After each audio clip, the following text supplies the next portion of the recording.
आहे 25 लाखाची नोंदणी आपण पूर्ण करणार आहोत आणि पूर्वी कामगारांकरता केवळ 38 कोटी रुपये खर्च झाले होते। या सरकारमध्ये आतापर्यंत 450 कोटी रुपये खर्च झाले आहेत। आज पुन्हा 104 कोटी रुपयाचा धनादेश हा आपण त्या ठिकाणी सुपूर्द केला आहे आणि हा जो आमच्याकडे पैसा आहे हा आमचा पैसा नाही, आम्ही या पैशाचे विश्वस्त आहोत।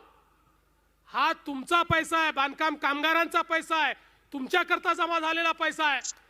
त्यामुळे यातली पै न पै ही तुमच्यापर्यंत पोहोचवण्याचं काम हे राज्य सरकारच्या माध्यमातून आम्ही करतो आहोत।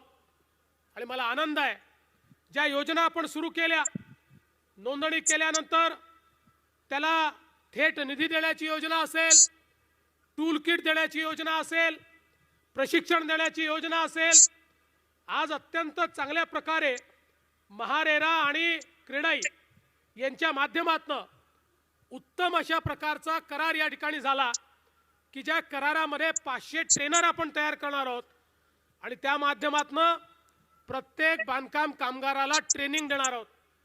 ट्रेनिंगचा फायदा काय आहे? आज आमचा कामगार जर रुपया कमवत असेल तर ज्या दिवशी ट्रेनिंग घेईल त्या दिवशी 2 रुपये 2.5 रुपये तो कमवेल, 2-2.5 पटांनी त्याचं जे उत्पन्न आहे या ट्रेनिंग नंतर वाढू शकेल।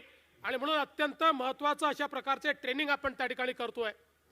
यासोबत त्या कामगाराच्या आरोग्याचा विषय असेल, आमचे माननीय पंतप्रधान नरेंद्र मोदीजींनी आयुष्यमान भारत योजना सुरू केली आणि या योजनेच्या अंतर्गत प्रत्येक गरीबाला 5 लाखापर्यंत उपचार मोफत मिळाला पाहिजे अशा प्रकारचा निर्णय घेतला। आम्ही देखील महात्मा फुले जनारोग्य योजना सुरू केली आणि आता या सगळ्या योजनांच्या सोबत कुठे जर काही राहिलं असेल तर कामगार विभागाने तुमच्याकरता देखील योजना सुरू केली। या तिन्ही योजना एकत्रितपणे त्याचा लाभ आमच्या कामगारांना या ठिकाणी मिळणार आहे। त्यामुळे आता कुठलाही कामगार आजारी पडला किंवा त्याच्या कुटुंबात कोणी आजारी पडलं, कितीही महागाचं ऑपरेशन करण्याची आवश्यकता पडली तरी देखील चिंता करण्याचं कारण नाही आहे। सरकार तुमच्या सोबत आहे।